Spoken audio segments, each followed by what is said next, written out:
نړیوال سازمانونه د افغان نجونو پر مخ د ښوونځیو تړل ناهیلي کوونکي بولي. د بشر حقونو د څار نړیوال سازمان په خپل تازه راپور کې ویلي چې افغانستان د طالبان له واکمنۍ راوروسته په نړۍ کې د نجونو د زده کړې په برخه کې په یو نومبدي هیواد بدل شوی دی.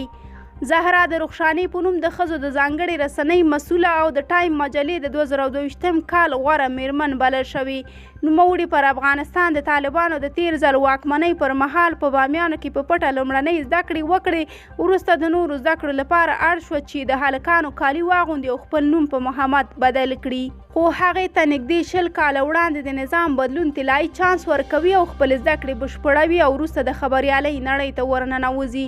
هغې په 2020 میلادي کال کې د رخشانې په نوم د میرمن لپاره یوه ځانګړې رسنۍ جوړه کړه، خو اوس چې پر افغانستان یې ور بیا طالبان حاکم دي، زهرا د تاریخ له تکرار او د میرمنو له وروستوالي ویریږي. هغه زیاتوي: زه د داسې یوې میرمنې په توګه چې د زده کړو د ترلاسه کولو لپاره مې مبارزه وکړه او وجنګېدم، له نړیوالې ټولنې او د بشر حقونو له نړیوالو بنسټونو غواړم چې د افغان نجونو د زده کړو د حق د غوښتلو ملاتړ وکړي او افغان میرمنې په دغسې یو حالت کې ځان ته پرېږدي او پر طالبانو فشار راوړي څو هر څه ژر د افغان نجونو په وړاندې د ښوونځیو دروازې خلاصې کړي.